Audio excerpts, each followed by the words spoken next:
बेटियां ये समझती हैं कि मर्दों पे लाजिम है कि वह तरावी तरफ सुने और हम पर जरूरी, जबकि मर्द और औरत सब पर जरूरी है कि वह माह रमजान की रातों में कुरान पाक सुने। औरतें जमात से अगर नहीं, वो अपने घर में पढ़े, तन्हा पढ़े, और पूरा कुरान अगर याद है तो वो पढ़े, अगर नहीं याद है तो कम से कम 20 रकत तरावी की नमाज तो कंपलसरी पढ़ना उसको। आप 20 रकत में 20 सूरतें पढ़े, नहीं 20 सूरत याद है तो 2 सूरत है उसी को हर रकत में रिपीट करके पढ़े, यानी कुल हुवल्लाहु इन्ना आतैना कल कौसर, कुल हुवल्लाहु अहद। अगर ये दोनों सूरतें याद हैं तो 2 रकत तरावी में पहली रकत में इन्ना आतैना कल कौसर, दूसरी में कुल हुवल्लाहु अहद पढ़े।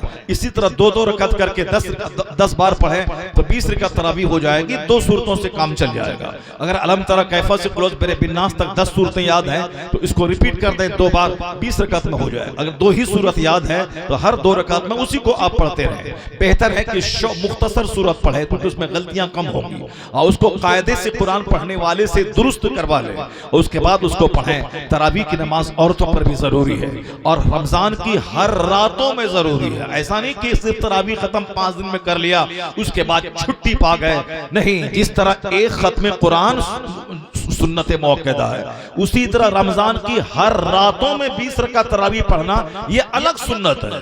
एक खत्म कुरान करना अलग सुन्नत है। अगर 3 दिन में एक खत्म कुरान कर लिया तो एक सुन्नत अदा हो गई, लेकिन दूसरी सुन्नत के रमजान की हर रात में 20 रकात तरावी पढ़ना है, ये सुन्नत तो बहरहाल रहेगी। ऐसा नहीं कि मैंने खत्म कुरान का हम छुट्टी पा गए। और वह लोग नादान हैं जो 5 दिन में खत्म कुरान करते हैं, वह लोग नहीं जानते, वो एक रस्म निभाते हैं, एक छेता जैसे गांव देहात में कहते हैं, वो छेता पूरा करना वो कर लेते हैं। कमा हक कुरान पाक सुनने का सवाब नहीं मिलेगा। सुनते हैं वह लोग जो 27 दिन तक 29 दिन तक पूरा कुरान सुनते हैं, रोजाना एक पारा सुनते हैं, 1 घंटे में सुनते हैं और साफ साफ सुनते हैं, एक वर्ग रोजाना हर रकत में पढ़ते हैं। ये आसानी के साथ 1 घंटे के अंदर में हो जाता है और साफ साफ हाफिज जी पढ़ते हैं, हारिस साहब पढ़ते हैं और लोग सुनते हैं। ये साथ एक दिन में 1 रकत में 1 पाव पढ़ना और 20 रकत में 5 पारे पढ़ना, 5 दिन में खत्म कर देना, ये तो किसी भी तरह से अच्छा मुनासिब नहीं है। वो तो अल्लाह वाले थे जो कुरान साफ साफ पढ़ते थे तो पूरी रात में कुरान खत्म करते थे। इशा की नमाज के बाद खड़े हो गए, अब सहरी तक पढ़ते रहे, तब वह कुरान पाक पढ़ते थे। बहुत सारे बुजुर्गान दीन सूरह बकरा, सूरह आले इमरान पढ़ते थे तरावी में, और वो पढ़ने में 4-4 घंटे उसको लग जाते थे। और यहाँ 1 घंटे में 5 पारा पढ़ दिया, अब 5 दिन में खत्म हो गया, हाथ झाड़ के निकल गए, जैसे हमने अपना एक छेता अदा कर दिया, हम अपना फर्ज पूरा कर लिए। अपने मन में आप तरावी पढ़ो, अल्लाह के यहाँ तरावी की नमाज तो नहीं, अलबत्ता कई लाख गुना तुम्हारे सर पे हो जाएगा। वह कुरान पाक गलत पढ़ने वाले को गुना होगा और कुरान पाक गलत सुनने वाले को गुना होगा। ये कुरान सुनने का महीना है। कुरान सुनने का मतलब है रो के सुने। रो के कौन सुनेगा? जो कुरान पाक को समझेगा। पढ़ाने वाला भी कुरान समझेगा जिसमें क्या कुरान में क्या कहा गया। जहां आयते अजाब आ जाए वहां रोएगा, जहां जहन्नम का चर्चा आ जाए वहां रोने जैसी सूरत बना लेगा। जो लोग उसके पीछे पढ़ते हैं वो भी रोने लगे। कुरान पाक हुज़्न के साथ नाजिल हुआ, कुरान पाक को गम के साथ पढ़ना चाहिए, यानी रोने जैसी शक्ल बना ले बंदा, हंस के नहीं, ठट्ठा मार के नहीं, चिल्ला के नहीं। एक तो रमजान में लोग नमाजी थोड़े से बढ़ जाते हैं, और फिर रमजान का महीना लड़ाई का महीना, रमजान का महीना गलाटे का महीना। मस्जिद में साहब बल्ब क्यों टूटा हुआ है, पंखा क्यों है? ये रमजान का महीना रोने का महीना था, अपना घमंड मिटाने का महीना था, सजदे में सर रख के अपने करोड़ों गुनाह की माफी करवाने का महीना था। रमजान के एक पल में हजारों लाखों गुनहगार जहन्नम से आजाद किए जाते हैं। जिस वक्त मौका मिले बंदा वजू करके मस्जिद में जाके सजदे में सर रख दे, अपने गुनाहों को याद करके, गुनाहों का चर्चा करके अपने रब्बे करीम से भीख मांगे। इलाही मुझ पर नमाज फर्ज हुई थी 15 साल की उम्र में, मेरी उम्र आज हो रही है 40 साल, मेरी नमाज इतने साल की कज़ा है, ये अल्लाह तू मुझे इन कज़ा नमाजों को पढ़ने की तौफीक दे दे। अब वहां रमजान से अहद कर ले कि अब मैं आज के बाद से नमाज नहीं छोड़ूंगा, और जो 25 साल की नमाज कज़ा हो गई उन सारी नमाजों को मैं अदा करूंगा। हर नमाज से पहले एक एक नमाज वो अदा करता है, 25 साल तक तो पिछले 25 साल की नमाज उसकी कज़ा अदा हो जाएगी।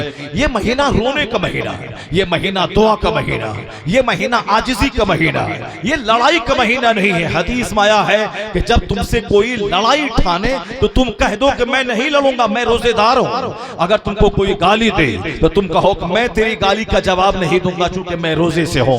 रोजा एक ढाल है, रोजा नेकी का मौसम बहार लेके आता है, लेकिन रोजे में भी मस्जिद में लड़ाई झगड़ा करना, मस्जिद में साथ इफ्तार करने के लिए पूरी मस्जिद को आलूदा और फर्श को गंदा कर देना, जबकि बेहतर है कि लोग अपने घर में इफ्तार करें और घर में इफ्तार करने के बाद नमाज के लिए मस्जिद में आ जाए। और अगर मस्जिद में खाना ही हो, 5 आदमी बैठ के खाए ताकि कोई मुसाफिर कोई मेहमान आए और इफ्तार में शरीक हो जाए, उसके लिए एतकाफ की नीयत जरूरी है कि नवे तो सुन्नतल एतकाफ, एतकाफ की नीयत करके मस्जिद में बैठे, उसके बाद अल्लाह अल्लाह कर ले 2-4-5 मिनट, फिर उसके बाद उसके लिए खाना जायज हो जाएगा और उसके लिए पानी पीना और सोना जायज हो जाएगा। बगैर एतकाफ की नीयत से मुसाफिर के अलावा दूसरों के लिए मस्जिद में ना सोना दुरुस्त है, ना खाना दुरुस्त है, ना वहां पानी पीना दुरुस्त है। नमाज पढ़ने मस्जिद गए और मस्जिद में सो गए, जोहर पढ़ने के मस्जिद में सो गए। आया है कि जिसका अपना घर हो उसके लिए दुरुस्त नहीं कि मस्जिद में जाके वह सो जाए।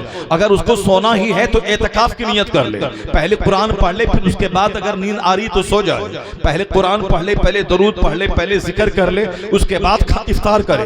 पहले जिक्र करे, दरूद करे, फिर वह पानी पिए, वरना बगैर एतकाफ की नियत के मस्जिद में खाना दुरुस्त नहीं है, मस्जिद में पानी पीना दुरुस्त नहीं है। यहाँ गए, भीड़ लगा दी, मस्जिद को चौपाल बना दिया, सारी साल के 11 महीने जानवर बन के रहे और एक महीना इंसान बनने का महीना था, उस महीने में भी महाजानवर बन गए। मस्जिद में बात में लड़ाई, सफ के नाम पे लड़ाई, माइक के नाम पे लड़ाई, साहब वहां जगह नहीं मिली उसके नाम पे लड़ाई। यानी ये भूखा क्या रहता है, लड़ झगड़ करके अपने नामे आमाल को और गंदा करके आता है। घमंडी जन्नत में नहीं जाएगा। हदीस में आया है ला यदखुलुल जन्नह मन कान फी क़ल्बिही मिस्क़ालु ज़र्रतिन मिन किब्र, राई के बराबर किसी के सीने में घमंड रहा वो शख्स जन्नत में नहीं दाखिल होगा। कुरान में आया है इन्नल्लाह ला युहिब्बुल मुतकब्बिरीन, अल्लाह मुतकब्बिरीन से दोस्ती नहीं करता है। इन्नल्लाह युहिब्बुल मुहसिनीन, अल्लाह मुहसिनीन से दोस्ती करता है। अल्लाह झुकने वालों से दोस्ती करता है, अल्लाह सब्र करने वालों के साथ है। जो दूसरों की गाली सुनने के बाद जवाब ना दे, सब्र करे, अल्लाह उसके साथ है। जो नफरत में नहीं बल्कि मोहब्बत से जी, अल्लाह उसके साथ है। जो जज्बे इंतकाम रिवेंज में नहीं जी बल्कि अपनी अनानियत को मिटा दे, खाकसारी के साथ रहे, अल्लाह उसके साथ है। ये आदमी 12 घंटे तक भूखा रहता है, आदमी भूखा रहने के बाद वह नर्म हो जाता है, सॉफ्ट हो जाता है। माह रमजान हमें नर्म करने के लिए आता है, माह रमजान दूसरों के दर्द का एहसास करवाने आता है, माह रमजान हमें बुराइयों से बचने की ट्रेनिंग देने आता है। जबकि दाना मेरे लिए जायज था, मगर हमें सुबह के 4:30 बजे से लेकर शाम के 6 बजे तक हम रुक जाते हैं खाना खाने से। हम दाना हलाल था पर हमने अल्लाह के कहने से उसको हराम बना लिया। पानी पीना मेरे लिए हलाल है मगर हमने 12 घंटे तक पानी पीना अपने लिए हराम बना लिया। हमारी बीवी मेरे लिए हलाल है मगर मैंने 12 घंटे तक सुबह सादिक से गुरूब आफ्ताब तक ये बीवी हमारे लिए हराम हो गई। जो जायज को मैंने हराम बना लिया, खाना हलाल था मैंने उसको हराम बना लिया, पानी पीना मेरे लिए हलाल था मैंने उसको हराम बना लिया। क्यों हराम बना लिया? अल्लाह के कहने से हराम बना लिया। अल्लाह ने कहा कि मेरे लिए तुझे भूखा रहना है, मेरे लिए तुझे प्यासा रहना है, मेरे लिए तुझे मुबाशरत से रुक जाना है। तो जो चीज हलाल थी मैंने उसको अल्लाह के कहने से अपने लिए हराम बना लिया है। क्या मतलब है? सुबह से शाम तक खाने से रुके, उसके बाद बिल्कुल बेलगाम होकर खाना शुरू कर दिया। आखिर अल्लाह चाहता क्या है? हमें दाने से रोकवा कर, हमें पानी से रोकवा कर, हमें मुबाशरत से रोकवा के अल्लाह क्या चाहता है? अल्लाह कहता है या अय्युहल्लज़ीना आमनू कुतिबा अलैकुमुस सियाम कमा कुतिबा अलल लज़ीना मिन क़ब्लिकुम लअल्लकुम तत्तक़ून। तुम पर रोजे फर्ज किए गए जैसे तुमसे पहलों पर रोजा फर्ज किया गया था। क्यों? लअल्लकुम तत्तक़ून, ताकि तुम मुत्तकी बन जाओ, ताकि तुम गुनाहों से बचने वाला बन जाओ। तो हमें दाना पानी और बीवी से रोकवा कर 1 महीने की वो ट्रेनिंग अल्लाह हमें देता है। तो आज अल्लाह के कहने से तू दाना से रुका है, कल उसी अल्लाह के कहने से झूठ से रुक जाना, उसी अल्लाह के कहने से गीबत से रुक जाना, उसी अल्लाह के कहने से शराब से रुक जाना, उसी अल्लाह के कहने से ज़िना से रुक जाना, उसी अल्लाह के कहने से दगा और फरेब से से रुक जाना, उसी अल्लाह के कहने से पड़ोसी को सताने से रुक जाना, यानी हलाल चीजों से रोकवा के हमें अल्लाह वो ट्रेनिंग देना चाहता है ताकि हम हराम से बचने के आदी बन जाएं, हराम से बचने की हमारे अंदर सलाहियत पैदा हो जाए। तो रोजा गुनाहों से बचने की ट्रेनिंग देता है, रोजा हमें मकसद इबादत समझाता है, रोजा हमें रूह इबादत समझाता है। सिर्फ खाना पीना से रुक जाने का नाम रोजा नहीं है, बल्कि गुनाहों से बचने की सलाहियत पैदा करना ये रोजा सिखाता है। अल्लाह ने रोजा इसीलिए फर्ज किया ताकि आज खाना छोड़े हैं, कल झूठ छोड़ दें, ज़िना छोड़ दें, शराब छोड़ दें, मुत्तकी बन जाए। मुत्तकी बने तो अल्लाह का पसंदीदा बने, दुनिया में रहे तो अल्लाह इज्जत देगा, सेहत देगा, तंदुरुस्ती देगा, राहत देगा, सुकून देगा, और जब मरे तो बाबे रैयान से जन्नतुल फिरदौस में दाखिला हो। नारे तकबीर, नारे रिसालत, उलमाए अहले सुन्नत, उर्से सनाई हजरत अल्लामा मुफ्ती शहरयार रजा साहब। सिर्फ अगर दाना से रुकना है, वो तो जानवर को भी मैं खूंटे में बांध दूं कि सुबह 4:40 से लेके 6 शाम के 5:50 तक तुमको कुछ नहीं खाना देना है, तो जानवर भी भूखा रह जाएगा, जानवर भी प्यासा रह जाएगा। तो ये हमें जानवरों की तरह खाना पीना बीवी से रोककर सिर्फ बेछूट बनने का पैगाम रोजा नहीं देता है, वो देता है एक सिंबॉलिक चीज है, सिंबॉलिक सांकेतिक चीज है, यानी एक सिंबल है कि दाने से रुक जाना, मकसद दूसरा है गुनाहों से रोकना। सिंबल है हमें पानी से रुक जाना, मगर मकसद है गुनाहों से रोकना।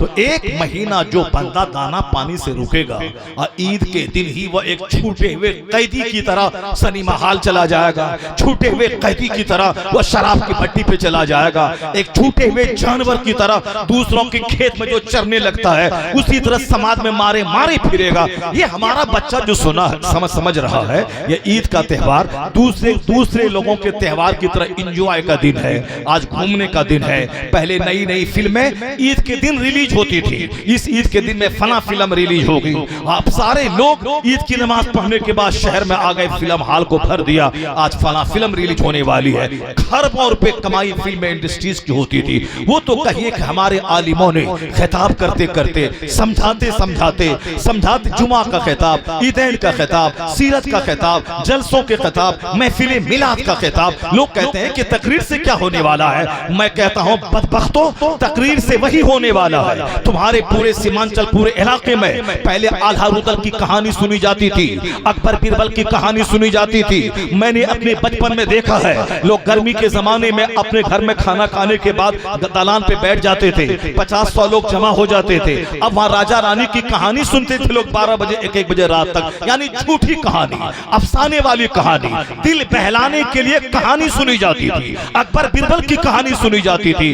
पर आज अल्हम्दुलिल्लाह ये गलत रस्मों रिवाज का आज खात्मा हो गया है। आज वो राजा रानी की कहानी नहीं सुनी जा रही है, आज महफिल मिलाद पढ़ी जा रही है, आज महफिल मिलाद हो रही है, आज कॉन्फ्रेंस हो रही है, आज जलसे में कम से कम लोग 5 घंटा बैठकर कुरान हदीस सुन रहे हैं। अमल करना एक अलग बात है, लेकिन 5 घंटे बैठकर यहाँ ज़िना से बचे हैं, शराब से बचे हैं, झूठ से बचे हैं, से बचे हैं, गंदी फिल्में देखने से बचे हैं। जब तक जलसे में आप रहते हो, कम से कम कान में अल्लाह की आवाज आ रही है, अल्लाह की आवाज आ रही है, आंख से आलिमों का चेहरा देख रहे हो, तुम्हारा दिल दिमाग इस्लाम की तरफ मुतवज्जह है, और तुम्हारी जबान से सुभान अल्लाह की सदाएं निकल रही है। ये बता दे, इन तकरीरों से क्या फायदा हुआ, इन जलसों से क्या फायदा हुआ? एक प्लेटफॉर्म मिला, एक बुरी चीज का खात्मा हुआ, एक अच्छी चीज लोगों को मिल गई। सुभान अल्लाह, सुभान अल्लाह। लोग कहते हैं साहब तकरीर से क्या होने वाला। मैंने आज से 40 साल पहले अपने बचपन में देखा था, ईद के दिन ईद की नमाज खत्म होती थी और गांव के सारे नौजवान फिल्म हॉल देखने वो शहर में आ जाते थे। सारा फिल्म हॉल हाउसफुल होता था, हाउसफुल का बोर्ड लग जाता था। अब नो टिकट नो प्लेस, यानी अब कोई जगह नहीं, पूरा हाउसफुल है। जितनी सीटें हैं सारी सीटें बुक हो गई। लोग 10 दिन पहले से साफ सीटें ब्लैक दरवाजे से ब्लैक दरवाजे से लोग टिकट बुक करवाते थे। 50 रुपए का टिकट 500-500 रुपए में लोग लेते थे। क्यों? ईद के दिन जाके सिनेमा देखना। और आज अल्हम्दुलिल्लाह एक तो मोबाइल की वजह से बहुत हद तक ये बात कम हुई, और दूसरी बात उलमा का खिताब, उलमा की तकरीर, ये बार बार डांट डपट करने, बार बार समझाने, बार बार गैरत को झंझोड़ने का ये नतीजा है कि आज हमारे बच्चे फिल्म कम देख रहे हैं, गाने कम सुन रहे हैं, नाच ज्यादा सुन रहे हैं, तकरीर ज्यादा सुन रहे हैं। तकरीर सुन उनके मोबाइल में पहले 10-10 फिल्में डाउनलोड होती थी, लेकिन आज वो साहब फला पाकिस्तान के मौलाना की तकरीरें सुन रहे हैं, हिंदुस्तान के फला मौलाना का खिताब सुन रहे हैं। ये जो माहौल बना है, जहां गंदी फिल्में देखी जाती थी, जहां गंदे गाने सुने जाते थे, आज अगर नौजवानों का एक तबका अगर तकरीर सुन रहा है, अगर वह नाच सुन रहा है, इसका मतलब है कि यह किसी इंजीनियर की मेहनत का नतीजा नहीं है, किसी डॉक्टर की मेहनत का नतीजा नहीं है, या किसी स्कूल के प्रोफेसर या टीचर की मेहनत का नतीजा नहीं है। यही 5,000 रुपए कमाने वाले, गांव समाज की मस्जिदों में इमामत करने वाले, जुमा का खिताब करने वाले, इन्हीं उलमाए कराम का एहसान है कि जो हमें बार बार समझा कर हमें गुनाहों से बचाया है, नेकी की राह पे लगाया। नारे तकबीर, नारे रिसालत, मसलके आला हजरत उलमाए अहले सुन्नत। आज वही शहर है किशनगंज, वही शहर है पूर्णिया, जहां के बड़े बड़े फिल्म हॉल बंद हो गए, फिल्म हॉल बंद हो गए, उसका दरवाजा बंद हो गया। ईद के दिन अब लोग वहां नहीं जाते हैं। मैं कहना चाहता हूं कि ईद का त्यौहार हमारा वह दूसरों के त्यौहार की तरह नहीं है, एंजॉय करने का त्यौहार। दूसरों का त्यौहार का मतलब है कि फेस्टिवल का मतलब है शराब पीना, फेस्टिवल का मतलब है छोकरीबाजी करना, फेस्टिवल का मतलब है औरतों को अपने लिए हलाल बना लेना। उनका हर त्यौहार में जाके देखें, चाहे होली का त्यौहार हो, चाहे कोई भी त्यौहार हो, औरतें मर्दों से कांपती हैं, भागती रहती हैं, भाभी अपने तेवर से भागती रहती है।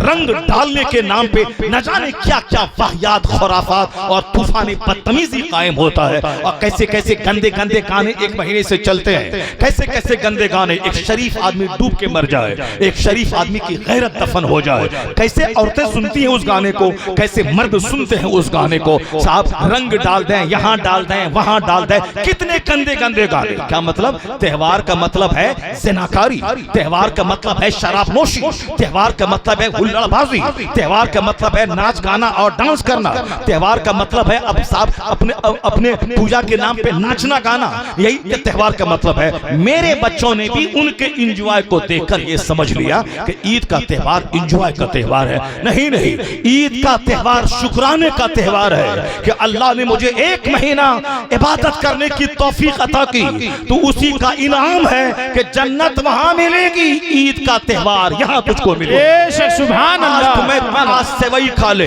मिठाई खा, अच्छा कपड़ा पहन, अपने भाइयों को मुबारकबादी दे, एक रास्ते से ईदगाह जा, दूसरे रास्ते से आ, अल्लाह अकबर, ला इलाहा इल्लल्लाह, वल्लाहु अकबर, अल्लाहु अकबर, वलिल्लाहिल हम्द, ये सदाए तकबीर बुलंद करता जा, ताकि हर गलियां सदाए तकबीर से गूंज जाए, हर जगह अल्लाह का जिक्र हो जाए, और वहां खुतबा सुन, उसके बाद वापस आ जा। तो रोजाना 5 नमाजें फर्ज है, रोजाना फजर, जोहर, असर, मगरिब, इशा।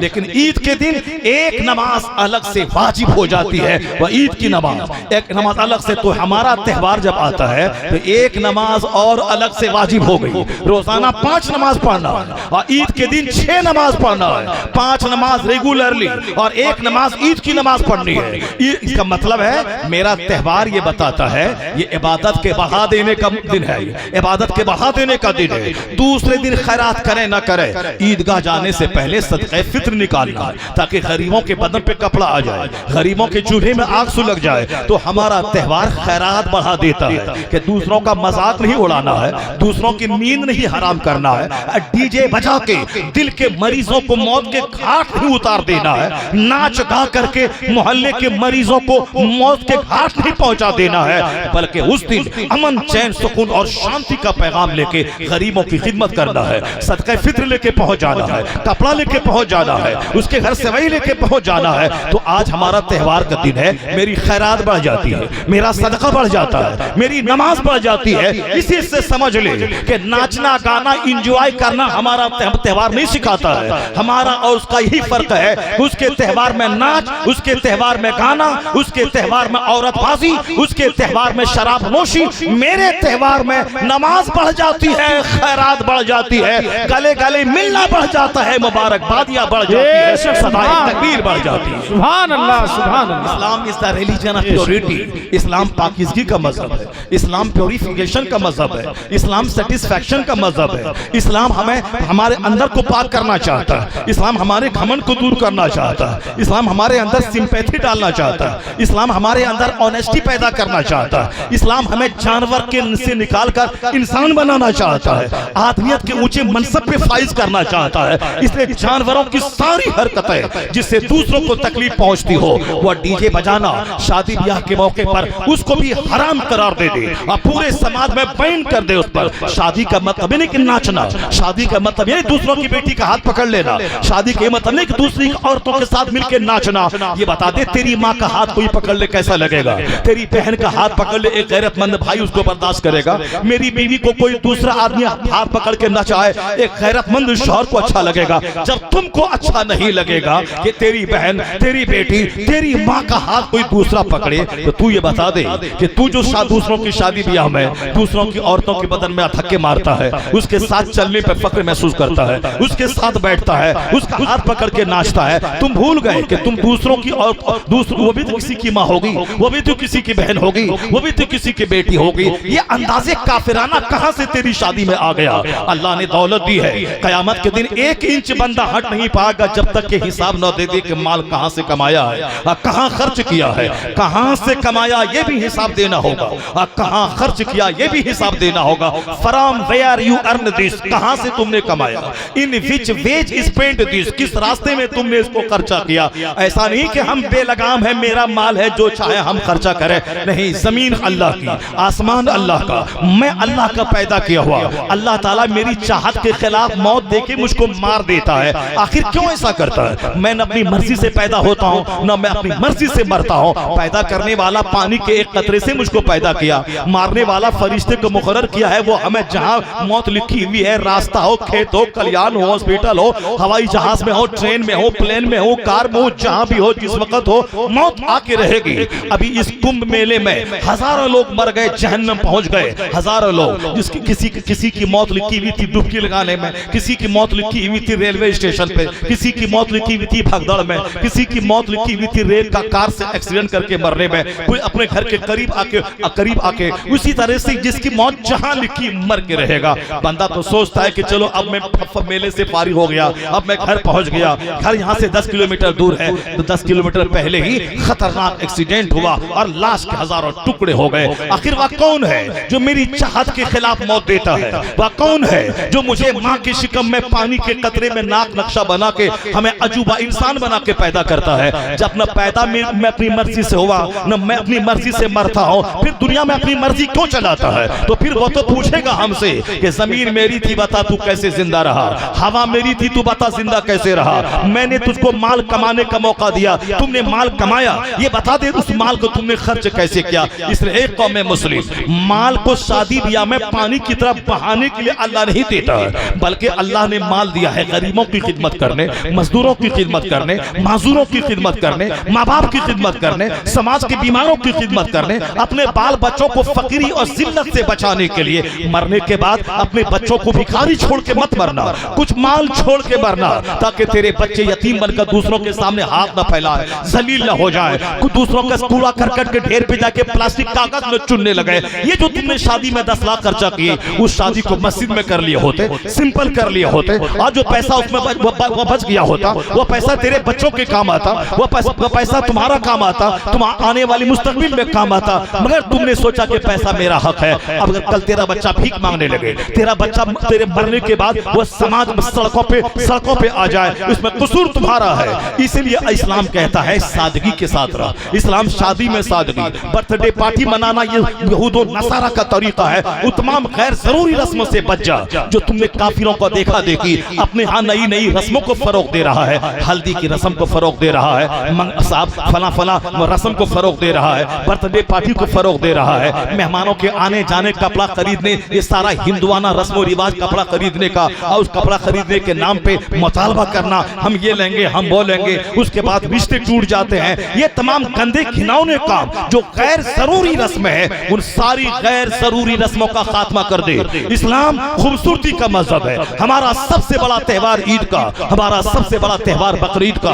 बकरीद के दिन भी एक नमाज अलग से वाजिब हो जाती है। रोजाना 5 नमाजें फर्ज है और बकरीद में एक नमाज अलग से वाजिब हो जाती है। बकरीद के दिन अल्लाह के नाम पे जानवर ज़बह करना, अल्लाह के नाम पे कुर्बानी करना, अल्लाह के नाम पे उस जानवर को 1 लाख का क्यों न खरीदे, उस जानवर के उस गोश्त के हिस्से करना है। उस 1 लाख के जानवर के गोश्त में गरीबों का हक है, उसमें अपने रिश्तेदारों का हक है। इसका मतलब ये निकला कि त्यौहार का दिन आया तो हमारी खैरात बढ़ जाती है, हमारा सजदा बढ़ जाता है, हमारी इबादत बढ़ जाती है, हमारी तिलावत बढ़ जाती है, हमारी नेकियां बढ़ जाती है। तो हमारा त्यौहार, हमारा मजहब इस बात का पैगाम हमको देता है कि त्यौहार के मौके पर कोई धूम, कोई शोर शराबा ना हो, कोई हंगामा ना हो, कोई नॉइज पॉल्यूशन ना हो। त्यौहार के मौके पर हुल्लड़बाजी ना हो। अच्छा से अच्छा कपड़ा पहने जो अपनी बसात के मुताबिक है, अच्छा खाना खाए, उस दस्तरखान पे गरीबों को शामिल करे, उस दस्तरखान पे उलमा कराम को लाए, उस दस्तरखान पे अपने अजीज रिश्तेदार को लाए।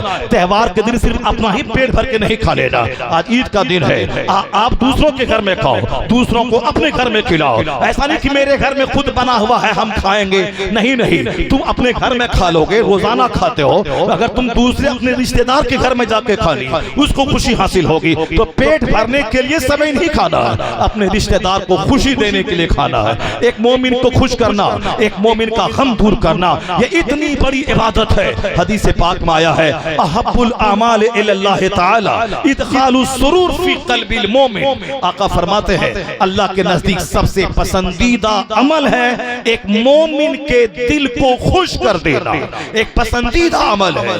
आज हमारा काम है साल भर अपने पड़ोसी को कष्ट पहुंचाना, अपने रिश्तेदार को कष्ट पहुंचाना, अपने समाज के लोगों को तकलीफ पहुंचाना, उसकी गीबत करके तकलीफ पहुंचाना, उस मुंह बिगाड़ के तकलीफ पहुंचाना, उसके रिश्ते को कटवा के तकलीफ पहुंचाना, उसके ग्राहक को रोकवा के तकलीफ पहुंचाना, उसकी जमीन पे टट्टी लगा के तकलीफ पहुंचाना, बाल बच्चों के नाम पे लड़ाई करके तकलीफ पहुंचाना। सारी जिंदगी तो तकलीफ पहुंचाते रहे, जबकि इंसान वो है जो अपने से दूसरों को फायदा पहुंचाए। कम से कम ईद के दिन तो उस गरीब के घर चला जा, पड़ोसी के घर चला जा, उसके घर में खाना खा ले। साल भर की जितनी तकलीफें हैं वो सारी तकलीफ का दाग धुल जाएगा अगर तू अपने घर में ना खा के अपने पड़ोस के घर में खाना खा ले, अपने रिश्तेदार के घर में खाना खा ले। और कोशिश कर कि मोमिन के दिल को खुश कर दे, मुस्कुरा के देख के दिल को खुश कर दे, उनको कोई तोहफा दे के खुश कर दे, उनके घर पे जाके खुश कर दे, उनके साथ 2-4 कदम चल के खुशी दे दे, उनको कपड़े का तोहफा दे के खुश कर दे,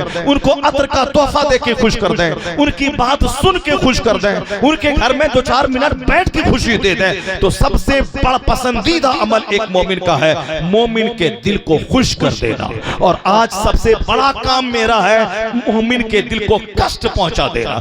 जित वही बड़ा तिस्मार खां है, वही बड़ा समाज का चतुर है, वही समाज का बहुत बड़ा बहादुर है जो जितना ज्यादा दूसरों को तकलीफ पहुंचाता हो, जो जितना ज्यादा झूठ बोलता हो, जो जितना ज्यादा फरेब देता हो, जो जितना ज्यादा दूसरों को अपने से तकलीफ पहुंचाता हो, वही समाज का बहुत बड़ा तिस्मार खां है। अल्लाह ताला ऐसे तकलीफ पहुंचाने वालों को मरने से पहले जलील कर देता है, घमंडी को मरने से पहले जलील कर देता है। हदीस में आया है कि तुम भले ही अपने मन में बड़ा बनना चाहो, लेकिन वह लोगों की निगाहों में खिंजीर और कुत्ते से बदतर होता है। अल्लाह उसे खिंजीर से बदतर बना देता है, कुत्ते से बदतर बना देता है। समाज में आज ये बुराई, ये वैनिटी, ये गुरूर, ये बड़ी तेजी के साथ बढ़ रहा है। गरीब को अगर पैसा मिल गया वो भी गुरूर का पुतला बन जाता है। मालदार के पास अगर दीनदारी नहीं है वो भी दौलत बढ़ गई तो गुरूर का पुतला बन जाता है। गुरूर ने मोहब्बतों को छीन लिया है, गुरूर ने आपस की हमदर्दी को छीन लिया है,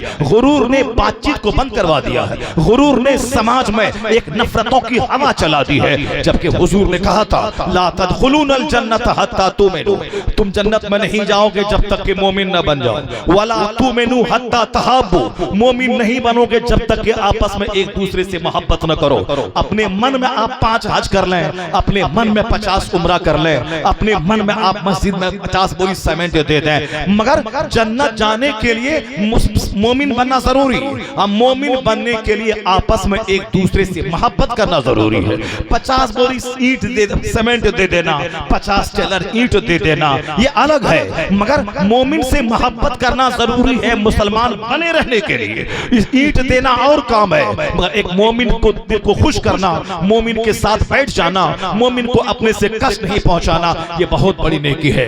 माह रमजान ये सारी नेकियों की ट्रेनिंग देता है। यानी दूसरों के घर में इफ्तार भेज दें, दूसरों के घर में जाके इफ्तार कर लें, अपने गरीब पड़ोसियों को दे दें। हुजूर फरमाते मन फत्तरा फी है साइमन, इस महीने में जो किसी रोजेदार को इफ्तार करवाता है उसके रोजे के अजर में कोई कमी नहीं होगी, उतना ही सवाब इफ्तार करवाने वाले को मिल जाएगा। उसकी गर्दन जहन्नम की आग से आजाद हो जाएगी, अल्लाह ताला उसके गुनाहों को माफ कर देगा।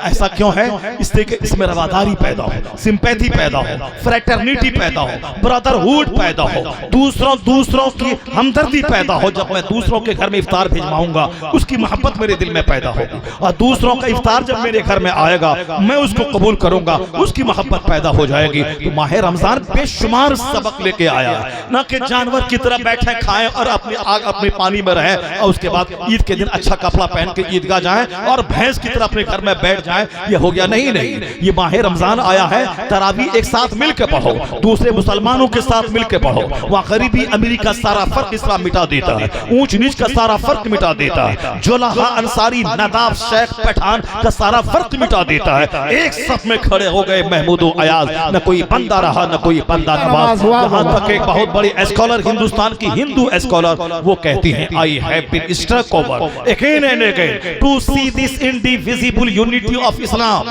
When the azan is sounded the worshippers are gathered the peasant and the king stand side by side together. वो हिंदू औरत कहती है मैं तो हैरत में पड़ जाती हूँ जब मस्जिदों में नमाज का सिस्टम देखती हूँ, अज़ान होती है, नमाजी जमा होते हैं, बादशाह और काश्तकार ये दोनों जब एक सफ में खड़े होते हैं, वो कहती हैं कि जमहूरियत का एक जबरदस्त मुजाहिरा 5 वक्त मस्जिदों में देखने को मिल जाता है।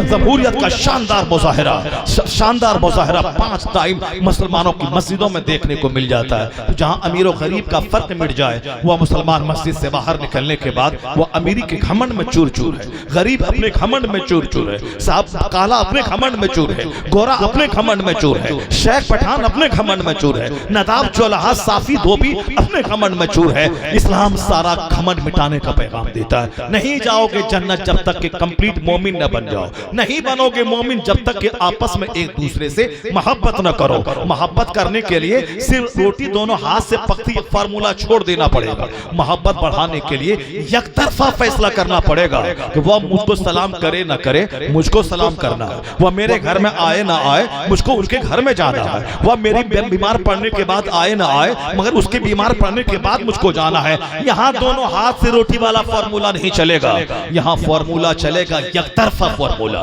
कि अब अपनी तरफ से पहल कर देना। अपनी तरफ से आपने रमजान में पहल शुरू किया, 1 महीना अगर आपने इफ्तारी करवाया, आपने इफ्तार किया, ईद के दिन गरीबों का ख्याल रखा, आप यकीन जाने कि माह रमजान 1 महीने की ट्रेनिंग साल के 11 महीने आपको जन्नती और इंसान बना देगा। साल के 11 महीने आप जन्नती इंसान बन जाएंगे, साल के 11 महीने आप जन्नती फजाओं में रहने के काबिल बन जाएंगे। तो कुरान शरीफ नाज़िल इस महीने में हुआ है, कुरान शरीफ में हमारे लिए सारी बातें खोल खोल कर बयान कर दी गई। अब मैं सिर्फ एक चैप्टर कुरान करीम से मैं लेता हूँ, उसको आप थोड़ी देर के लिए देखें कि कुरान मैं क्या सोचता हूँ, कुरान क्या कहता है। जन्नती की पहचान क्या है, जहन्नमी की पहचान क्या है। हमारे नजदीक वो आदमी बड़ा अच्छा है जो खूब अच्छा शानदार मकान बनाया हो, शानदार गाड़ी में चल रहा हो, जबरदस्त ढंग से गले तक खाना खा के खूब टिकारे ले रहा हो। गैस की बीमारी आज बढ़ रही है, 99% गैस की बीमारी ज्यादा खाने की वजह से होती है। माह रमजान में 1 महीना कम खाने की ट्रेनिंग देता है, ये महीना इसमें ताकि बंदा को गैस की बीमारी ना हो। एक बंदा खूब टिकार ले रहा था, हुजूर ने फरमाया कि टिकारे अपने कम करे, जो दुनिया में ज्यादा खाएगा वो कयामत के दिन ज्यादा भूखा रहेगा। ज्यादा डिकारें आती हैं वो ज्यादा खाने की वजह से। तो ये बहुत नापसंदीदा है कि बंदा खा खा के अपने पेट को भर ले। अगर इस पेट को भरना ही है तो इसके 3 हिस्से कर ले, एक हिस्से में दाना, एक हिस्से में पानी और एक कोठी उसमें रखे ताकि वो हवा आती रहे, हवा जाती रहे। अगर गर्दन तक दबा के खा लेगा तो फिर पानी कहां पिएगा, फिर गैस कहां से निकलेगी, फिर वहां हवा कहां से अंदर जाएगी, हवा कहां से बाहर निकलेगी। तो माह रमजान कम खाने की ट्रेनिंग भी देता है। ज्यादा खाने वाला कयामत के दिन ज्यादा भूखा रहेगा और दुनिया में ज्यादा पीने वाला कयामत के दिन ज्यादा प्यासा रहेगा। तो जरूरतन पिए, जरूरतन खाए और फिर उसके बाद आखिरत की तैयारी करे। अब जरा देखिए कुरान क्या कहता है। जब एक बंदा को अल्लाह तबारक व तआला जन्नत में डालेगा कयामत के दिन, तो फरिश्ते उससे कहेंगे ये कौन सा काम तू दुनिया में करता था कि जिससे तू जन्नत पहुंच गया। क्योंकि जन्नत जाना बहुत बड़ा इनाम है। दुनिया में चाहे कोई टाटा बिरला बन जाए, 50 खरब का घर बना ले, लेकिन इसका अंजाम क्या है? 2-4 साल के बाद इस मकान को छोड़ देना है। सोने का घर बना ले फिर भी छोड़ देना, उसको छोड़ करने के बाद मर जाना है। कहां जाना है? वहां हिसाब देने के लिए उस दूसरी दुनिया में दाखिल हो जाना है। एक दुनिया, यह दुनिया जो है यह छोटी सी दुनिया है। यह दुनिया एक कतरा पानी है। मरने के बाद की जो दुनिया है वह दुनिया मिसले समंदर के है। हुजूर अलैहिस्सलाम फरमाते हैं कि अपनी उंगली समंदर में डाल दे, फल यनजुर बिमा तरजा, फिर उंगली को निकाल के देख के कितना पानी इसमें लगा है।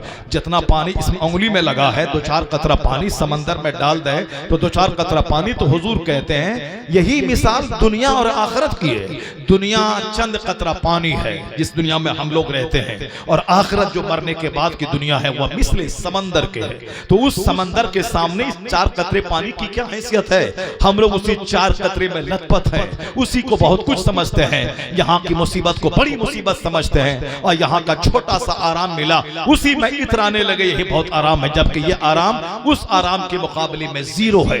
यहाँ की सारी तकलीफें, चाहे सर से लेकर पांव तक बंदे के बदन में कैंसर हो जाए, सारा जिस्म सड़ जाए, फिर भी जहन्नम के तकलीफ के सामने ये कुछ जीरो है। जहन्नम में तो सदा जलना होगा, हजारों साल जलना होगा। दुनिया में तो 70-80 साल में, बचपन के 15 साल, जवानी के 25 साल, बुढ़ापे के 10 साल, या 3 पीरियड में खत्म। बचपन खेल खेलो ना, जवानी भाग दौड़, बुढ़ापा 1 दर्जन बीमारी लेके बैठ गए। 70 साल में मरिए, चलिए कब्र में सड़ने के लिए पहुंच जाइए। लेकिन मरने के बाद की जो दुनिया है वहां मौत ही नहीं है। वहां अगर ईमान है, अच्छा अमल है, तो हमेशा खरबों साल, अरबों साल, महासंख्यों साल, बेगिनती साल सदा जन्नत में रहना। और अगर काफिर होके मर गए, अब बुरा काम करके मर गए, तो 10 साल, 20 साल, 100 साल, 1000 साल, 5000 साल नहीं, वहां का तो एक ही दिन 50,000 साल के बराबर है। वहां सदा हमेशा महासंख्यों बरस जलना है। तो असल तकलीफ वहां की और असल आराम वहां का, क्योंकि वह दुनिया एक अपार दुनिया है। अब जब एक बंदा जन्नत पहुंच जाएगा तो उसको चौंक के फरिश्ता उससे कहेगा क्या काम करते थे दुनिया में जो जन्नत पहुंच गए। क्योंकि दुनिया की सारी सल्तनत जन्नत के एक अपालिश्त नेमत के बराबर नहीं है। चाहे टाटा बिरला, जिंदल मिंदल, कोई भी हो, चाहे साहब इस दुनिया का बहुत बड़ा एलन मस्क खरबपति क्यों ना हो, उसकी सारी दौलतें जन्नत की एक धूल के बराबर नहीं है। अब बंदा जन्नत पहुंच जाएगा, इसका मतलब है वो अपने ईमान को बचा के रखा। न दौलत उसके ईमान को लूट पाई, न मुसीबत उसके ईमान को लूट पाई, न बेटे का जनाजा उसको काफिर बना पाया, न बेटी की बारात उसको काफिर बना पाई, न समाज की दुश्मनी उसके ईमान को लूट पाई, न गरीबी मुसीबत उसके ईमान को लूट पाई। वो हर हाल में ईमान के बचा कर रखा। न कोई नींद उसकी नमाज को छोड़वा पाई, न कोई जनाजा उसके नमाज को छोड़वा पाया, न कोई बीमारी उसके रोजे को रुकवा पाई, न दुनिया का कोई दर्द, कोई तकलीफ उसके रोजा को रुकवा पाई। अगर वह रोजा बचाने में कामयाब हो गया, नमाज बचाने में कामयाब हो गया, हज ज़कात बचाने में कामयाब हो गया, और ईमान के अल्लाह पर मजबूत यकीन के अल्लाह हक है, रसूल हक है, कयामत का दिन हक है, हिसाब किताब हक है, अगर इससे अकीदे को कोई डैमेज नहीं कर पाया, वरना आज शैतान भी वसवसा डालता है, सारे लोग वसवसा डालते हैं मरने के बाद हिसाब होगा कि नहीं होगा। वहां क्या है, या मीडिया वाला अलग पड़ा हुआ है, आसपास के काफिर अलग पड़े हुए हैं, समाज दुश्मन है, अपना दोस्त दुश्मन है, सब ईमान की पुख्तगी को कमजोर करने के लिए, सींध मारी करने के लिए, या सोशल मीडियाज है, या गंदे दोस्तों की टीम है, ये सारी चीजें उस ईमान को लूटने के लिए कि तुम ही जन्नत जाएगा, ये सारे लोग जन्नत नहीं जाएंगे, क्या दुनिया के सारे लोग जहन्नम की आग में जल जाएंगे, ये मंत्री, प्रधानमंत्री, प्रेसिडेंट सब जहन्नम में जल जाएंगे, तुम इसी जन्नत जाएगा।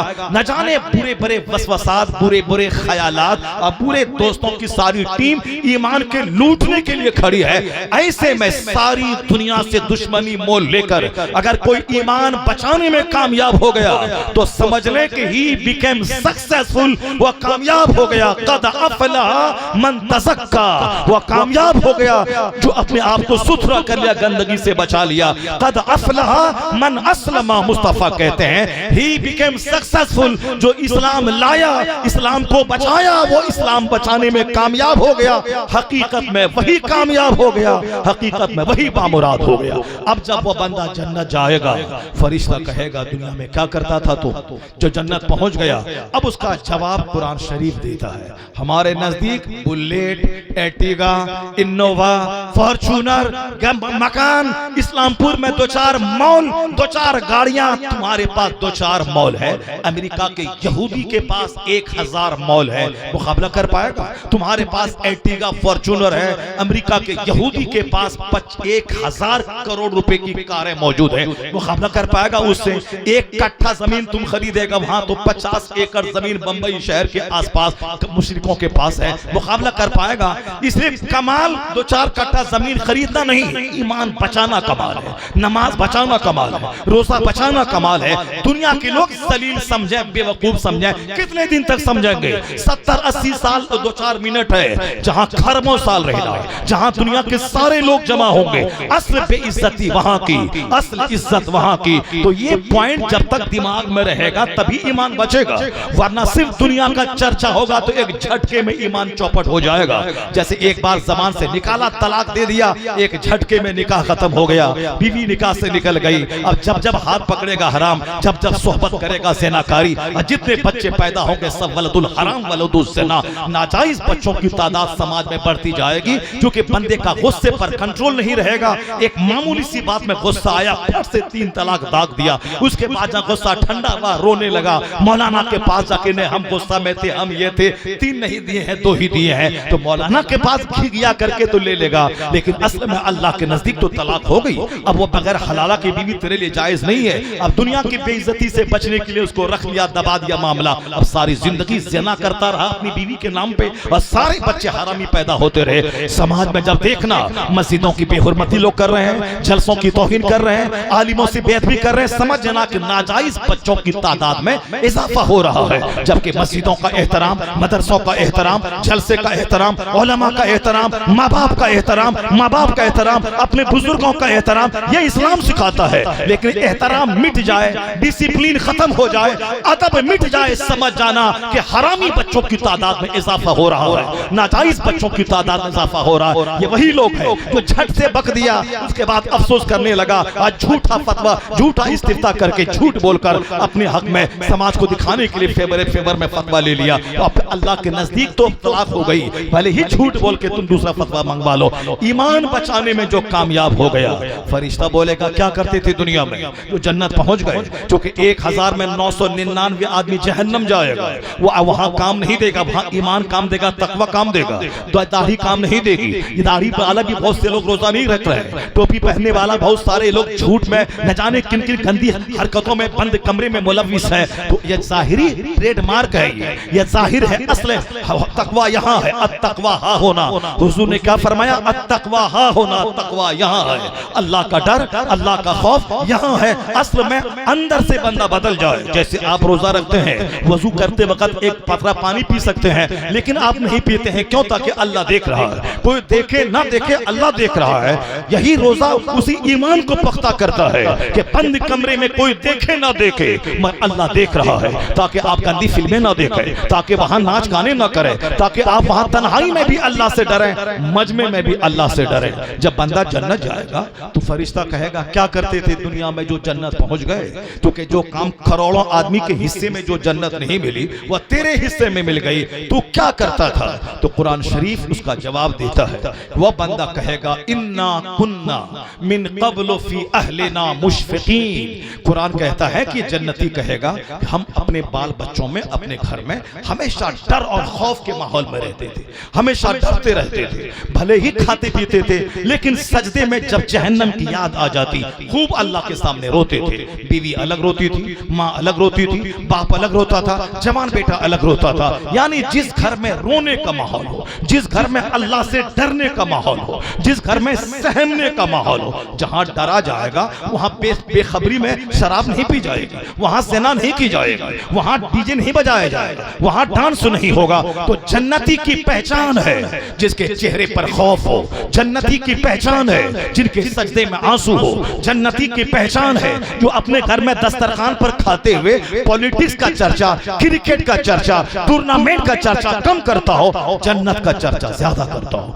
आखिरत का चर्चा ज्यादा करता हो। वो जन्नती है जहां सजदे में रोया जाए, जहां माँ बाप आपस में जन्नत का चर्चा करके जन्नत के शौक में रोएं। जरा देखिए समाज में 1000 घर में कितना घर आपको जन्नती घर मिलेगा, कितने घर जन्नती मिलेंगे जहां सजदे में रोने का माहौल हो, जहां सजदे में सिसकने का माहौल हो, जहां तहज्जुद के वक्त में औरतें अलग आंसू बहाती हो, आंचल से अपने आंसू पोंछती हूं, इलाही मुझे बख्श दे, मेरे शौहर को बख्श दे, मेरे बाल बच्चों को बख्श दे। 1000 में 999 घर ऐसा मिलेगा जहां इस तरह का कोई माहौल नहीं है। तो अब जन्नती कम मिलेंगे, जहन्नमी कितने हैं जरा गौर से सुनिए कुरान शरीफ क्या कहता है। बस जैसे तैसे तरावी पढ़ लिया और भागे हाथ साफ करके मस्जिद से बाहर निकल गए। ये कुरान करीम सुनवाने का मकसद यही है ताकि तुम कुरान पाक को सुनने के बाद तेरे दिल में अल्लाह का डर पैदा हो, जन्नत की तड़प पैदा हो, जहन्नम से बचने का शौक पैदा हो। अब जरा सुनिए, जब जहन्नम में डाला जाएगा तो कहा जाएगा ये क्या करता था दुनिया में, इतना बड़ा बदनसीब। दुनिया का सबसे बड़ा बदनसीब वो है जो जहन्नम की खाई आग में चला गया।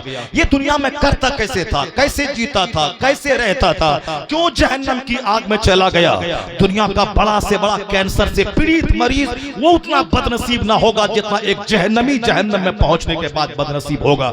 ये जहन्नमी जहन्नम में कैसे पहुंचा, उसका जवाब दिया जाता है। कुरान शरीफ कहता है इन्नहु कान फी अहलिही मसरूरा। ये जैसे हम लोग आजकल क्या कहते हैं, एंजॉय करना, साहब घर में पियानो बजाना, अपने बाल बच्चों की सारी ख्वाहिश पूरी करना, पैसा हमारे पास है, जो चाहो सब खाओ पियो मस्त रहो। कपड़े, ईद का त्योहार है, खूब कर्जा लेके सारे कपड़े पहनो, गरीबों के घर में रहे न, मेरे घर में 10 कपड़ा बॉक्स में, और आज त्योहार का दिन है और नया कपड़ा पहनो। यानी कहीं गम नहीं नजर आए, खुशी। मेरी बेटी की शादी उस घर में हो जहां हमेशा हाथ दूध में डूबा हुआ है, कोई गम न हो, खुशी हो, वहां कहीं से आंसू दाखिल न हो, कॉमेडी हो, एंजॉय हो, रिलैक्स हो, मुस्कुराहट हो, हंसी हो। जरा देखिए अल्लाह क्या कहता है, जहन्नमी जब जहन्नम में पहुंचेगा तो कहा जाएगा क्या करते थे दुनिया में, कैसे जीते थे जो इस खतरनाक आग में पहुंच गए। कहा जाएगा इन्नहु काना फी अहलिही मसरूरा। या पीर साहब की बात नहीं कि पीर साहब ऐसा है, पीर साहब ऐसा है। पीर साहब वही पीर साहब जो पीर साहब जन्नत की तड़प दे दे, पीर साहब वही जो जहन्नम का डर दिल में पैदा कर दे, जिसको देखो तो खुदा याद आ जाए। ऐसा नहीं, कुरान शरीफ अल्लाह का कलाम है। क्या कहता है, वो शख्स अपने अहलो अयाल में हंसता था, मस्त रहता था। जरा देखें समाज का हाल, 1000 में 999 घर का क्या हाल है। जिस घर में फिल्में चले, जिस घर में सोशल मीडिया का इस्तेमाल हो, जिस घर में कॉमेडी हो, जिस घर में घमंड और गुरूर हो, जिस घर में मस्तियां हो, जिस घर में नए जोड़े, नए खाने, नए पहनने, नए पेंट, नई गाड़ी का माहौल हो, समझ जाए कि ये जहन्नमी की पहचान है। जन्नती की पहचान जहां सजदा हो, जहां आंसू हो, जहां हलाल कमाई लिमिटेड हो के सर ढपे तो पांव खुल जाए, पांव ढपे तो सर खुल जाए, सारी जरूरतें उसकी पूरी ना होती हो, क्योंकि हलाल लिमिट में मिलता है, लिमिट लेस नहीं मिलता। और जहां कॉमेडी है, जहां गाने बजाने हैं, जहां मस्तियां हैं, इन्नहु काना फी अहलिही मसरूरा, यानी वो अपने अहलो अयाल में मस्त रहता था। तो जन्नती की पहचान जहां सजदा, जहां आंसू, जहां तड़प। जहन्नमी की पहचान जहां कॉमेडी, जहां डीजे, जहां नाच, जहां मस्तियां, जहां आपस में खूब सब हुल्लड़बाजियां, समझ जाए वो जहन्नमी की पहचान है। तो माह रमजान माह कुरान है, माह रमजान माह बरकत है, माह रमजान माह आजिज़ी, माह खाकसारी है। तो मेरी पूरी तकरीर का निचोड़ यही है, घमंड और गुरूर को जिंदगी से खत्म कर दीजिए। इंजॉय करने की जगह ये नहीं है, इंजॉय करने की जगह जन्नत है, जहां ना बुढ़ापा है, जहां ना बीमारी है, जहां ना पसीने की बदबू है, जहां ना पेशाब पखाना है, जहां ना हसद है, न जलन है, न दुश्मनी है, न शोर है, न हंगामा है, जहां सिर्फ सलाम ही सलाम है, पीस ही पीस है, जहां नेमत के छिन जाने का कोई टेंशन नहीं है। तो असल में इंजॉय की जगह जन्नत है।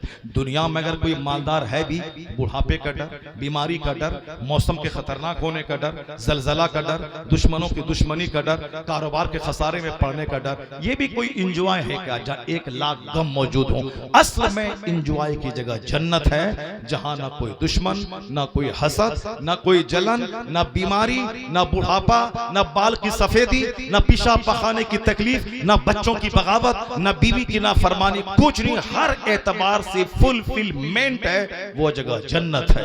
और रोजा का बदला सिर्फ जन्नत है। अस्सौमुली व अना अजज़ी बिही, वो अल्लाह का फरमान है कि रोजा जो के बंदा मेरे लिए रखता है, मुझसे डरता है, इसका बदला मैं उसको जन्नत दूंगा, मैं ही उसका बदला हूं।